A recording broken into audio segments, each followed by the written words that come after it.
Hey, it's Rick with the Rock Bottom Outreach. It's Real Talk Monday, and I hope you survived the ice and snow if you're in Texas and or parts of Oklahoma. It was a time that a lot of things shut down, and if you're anything like me, I tried to get a little extra sleep.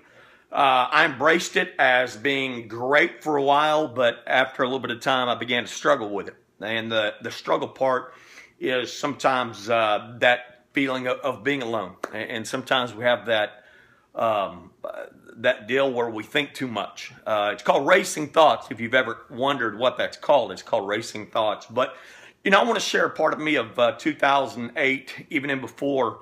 When I really began to worry about me is when I lost touch with emotions. And every emotion was handled the same way. For example, I stopped crying. I did not shed a tear. It didn't matter if I was watching Bambi, Old Yeller. I just did not cry. And that is a reason to be concerned. Because, see, understand, God didn't make you that way. God made you to feel real emotions, but for some reason, we don't want to do that. We want to say everything is okay. Everything is great. I'm blessed. I'm this, I'm that. It's wonderful. How are you? I'm wonderful. How's your day? It's great. Nobody wants to be honest if it's not great. But it was when I had no other way to address my emotions but head on that I realized that's exactly how God made us. And He speaks about that in the Bible. It was in recovery in '08. I remember sitting in a circle at a group meeting, and they said, "How's Rick?" Or they said, "Where's Rick?" They could tell mentally I just was not there. And I said, "Rick is trying to decide if he wants to live or die today." And man, and I meant that. And I sat back in my chair and I cried. I mean, I openly cried. That's exactly how I felt. I was at an emotional rock bottom. I was struggling. And, a lot of times I'm reminded of that. I'm very, very blessed today. But, one thing that alarms me is too many of us are fronting. We're fronting. And it's okay to say if things aren't okay. I mean, it doesn't make or break you. I mean, God calls you to be real and transparent. And that's not being real and transparent if you're lying to people. That's the worst thing you can do. And then I'm going to share yesterday with you, being Sunday. I slept in. I did not feel good. I did not even really get up until about 1:30 in the afternoon. And I made myself leave the house. Keyword, made myself get out of the house. I opened the blinds in the house. Okay, I've told you two key things, man, to help you through that rut. Get out of the house, open the blinds, let some light in. You don't want to stay in darkness. I went for a drive, okay, so I got involved in an activity. I went driving, I turned the music on, so I stopped the silence. That's three things I've told you there.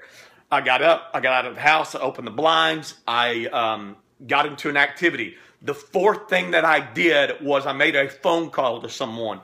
I called David Hankins, and I just wanted to hear a voice. I needed to talk to someone because yesterday I was struggling.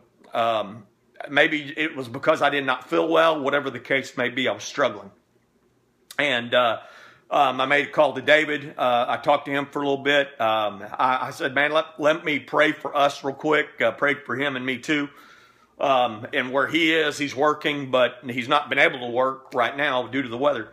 But as I began to pray, I began to cry. I was overwhelmed emotionally, and as I began to pray with David. Another thing I did is I went by Brenda Kirk's house to see Ian's new dog. And so, again, I've kind of told you 5 things that I did to get out of that rut. I opened the windows. I got out of the house. I reached out to someone. I got involved in an activity, just the driving around, and then I went to be with someone. And so what I'm telling you is this, is that when you are at the low point in the dark part of that sadness, man, you got to reach out. You can't stay there too long. It's about peaks and valleys, and you got to dig yourself out of that. I don't know if this has helped someone today, but I gave you some tips that kind of helped me get through that toughness yesterday. I want to read to you, though, out of Psalms. Actually, Psalms 25, verse 16. Where it says, turn to me and be gracious to me. He's talking about to the Lord, for I am lonely and afflicted. Did you hear that? Turn to me, be gracious to me, for I am lonely and afflicted. And so we're crying out to God, and there's a time, man, that you've got to get on your knees and pray and verbally reach out to God. I hope this has helped you realize you're not alone. We all struggle. but you're not in it alone. It's Rick with Rock Bottom Outreach. It's been Real Talk Monday. Bam.